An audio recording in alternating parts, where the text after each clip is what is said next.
Oi, pessoal, tudo bem? Eu sou a professora Tatiana Nunes, vou trabalhar com vocês a parte de redação na plataforma Enem 360. E antes da gente começar o nosso primeiro vídeo, eu queria pedir para vocês curtirem, compartilharem o vídeo com o máximo de pessoas que vocês puderem e não esqueçam de ativar o sininho para que vocês possam receber os conteúdos diários do nosso canal. Bom, dito isso, vamos então à nossa primeira aula de redação modelo Enem. Bom, para a gente começar, a gente tem que entender que a redação ela é estruturada em 3 etapas: a introdução, o desenvolvimento e a conclusão. Em função do número de linhas que a gente tem como máximo, que são 30, é importante que a gente se organize para que não haja excesso, né, por conta de o limite ser 30 linhas e a gente não poder ultrapassá-las. Então, a gente tem que, na verdade, quando começar a trabalhar com a redação, pensar de que forma eu vou organizar as etapas do meu texto para que não haja, porque não pode acontecer em hipótese nenhuma, necessidade de ultrapassar as linhas, até porque as linhas ultrapassadas elas não serão corrigidas. Então, vamos lá. Para a gente começar, a gente vai falar um pouquinho sobre a introdução. Bom, no modelo Enem, a introdução ela é caracterizada da seguinte forma. Primeiro, você vai contextualizar o tema, né? Vocês vão receber uma proposta, você vai contextualizar esse tema.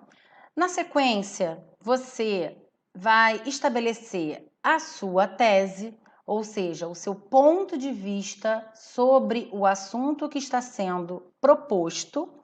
E ainda na introdução, você vai apresentar para a banca uma palhinha, né?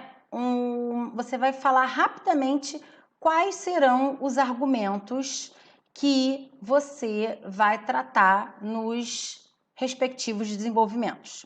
Então, a gente na introdução tem a necessidade da contextualização do tema, a gente tem a necessidade da tese, que é como se fosse o coração do texto dissertativo argumentativo, porque não pode faltar, né? A tese, ela é a característica chave do texto dissertativo argumentativo e a referência aos 2 argumentos que você vai mencionar ao longo do texto, cada um no seu respectivo desenvolvimento. Bom, então vamos ao desenvolvimento, no caso, aos desenvolvimentos. Desenvolvimento 1, argumento 1. Desenvolvimento 2, argumento 2. Vamos lá.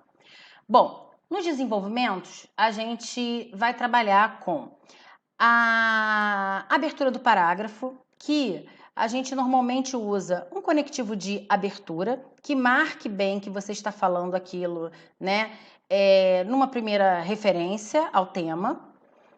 O repertório sociocultural, que é fundamental, e para você adquirir repertório sociocultural, você precisa ler bastante, você precisa estar preparado para trabalhar com repertórios diversos. Na sequência, você vai trabalhar com o seu argumento e a sua análise para fazer com que o seu repertório sociocultural se torne produtivo, isso é essencial.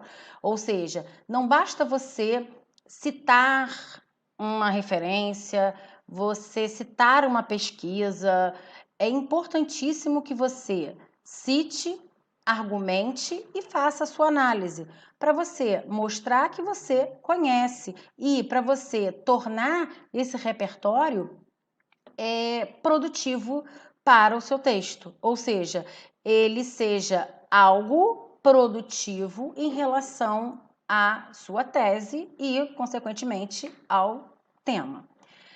Bom, Nesse momento em que você trabalha com repertório, você mostra o quanto você tem de informatividade, ou seja, a sua bagagem cultural, aquilo tudo que você assimila ao longo da sua formação acadêmica e da sua formação geral, né? Bom, ainda no desenvolvimento, tanto no 1 quanto no 2, existe uma necessidade, até porque a redação é um ciclo, uma necessidade muito grande de você finalizar o seu desenvolvimento com a retomada da tese.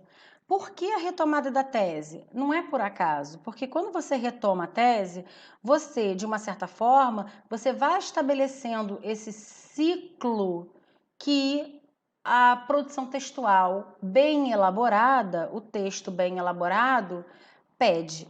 Então, é importantíssimo que você, ao finalizar os seus desenvolvimentos, que você retome a tese de modo a confirmá-la para a banca que vai corrigir a sua prova, tá? Por fim, a gente tem a conclusão. A conhecida e por muitos temida, mas não é para ser assim, conclusão proposta de intervenção. O que é a conclusão com proposta de intervenção? É justamente aquela conclusão que traz para o texto soluções em relação à problemática que foi levantada com base na proposta. E aí, gente, vocês vão, na conclusão proposta de intervenção, trazer os componentes dessa proposta de intervenção, que nós vamos ver daqui a pouquinho. Antes disso, eu queria falar um pouquinho sobre a conclusão. Bom, a conclusão, assim como os outros parágrafos e assim como a necessidade de qualquer tipo de texto, inicia-se com uma conjunção, um conectivo ou um referente de relação com o parágrafo anterior que traga essa ideia de fechamento, de finalização do texto. Bom, trabalhamos na conclusão, especificamente no modelo Enem, porque o Enem exige esse tipo de conclusão, a proposta de intervenção e ao final da conclusão você vai confirmar a sua tese, fazendo com que o seu texto fique exatamente, estabeleça um ciclo no seu texto. Então, o seu texto vai fechar um ciclo, porque no momento em que você confirma a sua tese, você fecha o ciclo sobre o qual a gente está falando. Bom, mas o que é essa proposta de intervenção? O que é necessário? Quais são os componentes dessa proposta de intervenção? Vamos lá ver? Bom, a proposta de intervenção, ela tem o agente da ação, ou seja, quem vai praticar a ação interventiva que você vai propor. O meio ou o modo, né, como essa ação interventiva vai ser colocada, vai ser apresentada, vai ser proposta, a finalidade dessa ação interventiva e o detalhamento. Vocês reparem que eu coloquei uns asteriscos no detalhamento. Por quê? Porque o detalhamento ele tem toda uma especificidade que nós vamos falar sobre daqui a pouquinho. Antes disso, eu queria chamar a atenção de novo. Quem é o agente da ação? O agente da ação é aquele que vai ser o elemento que vai praticar essa ação interventiva que vai ser proposta por você em função de toda a problematização e de todo o desenvolvimento que você vai trazer para o seu texto, apresentando um modo através do qual essa proposta interventiva vai ser colocada em prática e, obviamente, a finalidade. Para que eu quero, para que eu estou criando uma proposta interventiva, né? Uma ação interventiva.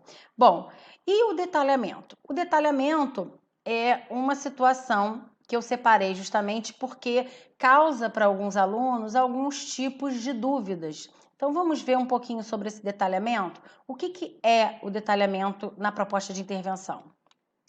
Bom, o detalhamento, ele é uma espécie de explicação ou uma exemplificação em relação a um determinado referente que você você define no seu texto. Então, por exemplo, se eu falar sobre, se eu escolher no meu texto, né, se tiver a ver com a minha proposta, é claro, com o tema, eu quero falar sobre o Ministério da Saúde, por exemplo. Aí o meu agente é o Ministério da Saúde. O que seria um detalhamento do Ministério da Saúde? Eu podia dizer assim: o Ministério da Saúde, responsável pelo bem-estar da população. É nesse sentido que se constrói o detalhamento. Então, o detalhamento ele vai ser uma explicação, uma exemplificação, que pode vir ou na forma de uma oração explicativa, ou numa forma de um aposto, que vai fazer com que o leitor, no caso a banca, veja uma informação extra sobre o seu agente, por exemplo, ou sobre o meio, ou enfim, você vai poder trabalhar o detalhamento em qualquer um dos componentes. Mas eu dei um exemplo aqui do detalhamento em cima do agente, né? O Ministério da Saúde, vírgula, responsável pelo bem-estar da população, vírgula, deve implementar, e aí você vai trabalhar em cima do que você imagina ser adequado para aquela proposta que está sendo apresentada para você. Bom, eu botei destacado aí para vocês a questão do cuidado com as vírgulas, né? Porque passa pela questão da pontuação. Tanto a oração explicativa como o aposto nessa posição pedirão essa colocação de vírgulas, então é muito importante que você não só trabalhe bem o detalhamento, como você também trabalhe bem a questão da pontuação. Bom, visto isso, eu espero que vocês tenham compreendido essas etapas da redação: introdução, desenvolvimento 1, desenvolvimento 2, conclusão. Lembrando que a cada etapa dessa a gente tem itens a cumprir, né? Cada parágrafo desse tem as suas especificidades e a sua função dentro do texto. A introdução vai contextualizar, vai problematizar e vai apresentar de uma forma bastante objetiva os argumentos com os quais você vai trabalhar. Onde? Nos desenvolvimentos. O desenvolvimento 1 vai fazer com que você apresente o seu argumento 1 com o seu repertório relacionado ao seu argumento 1 e, obviamente, trabalhado de forma a se tornar um repertório produtivo dentro do texto. Isso é essencial, pessoal. E, por fim, no desenvolvimento, a retomada da tese, no sentido de confirmar aquilo que você apresentou no parágrafo introdutório como sendo o seu ponto de vista acerca do tema. No desenvolvimento 2, a mesma questão, a mesma situação, só que agora você está trabalhando com um novo repertório, com um novo argumento, que vai conversar com esse repertório e juntos eles vão criar um repertório produtivo interessante na composição do seu texto. E por fim, a conclusão. Lembrando que Enem, a conclusão é proposta de intervenção, então você precisa apresentar solução, e apresentar solução significa você trabalhar com os componentes que nós falamos. Agente, ação interventiva, meio, finalidade e detalhamento. Meninos, não se esqueçam do detalhamento. É muito importante e faz a diferença na sua redação. Bom, pessoal, é isso. Eu espero vocês na nossa próxima aula. Mais uma vez, eu peço que vocês curtam, comentem, compartilhem o vídeo com o máximo de pessoas que vocês puderem e não esqueçam de se inscrever no nosso canal, ativar o sininho, porque todo dia a gente tem conteúdo importante aqui, tá? Eu desejo a vocês sorte, continuem trabalhando e empenhados na redação e nos vemos no próximo vídeo.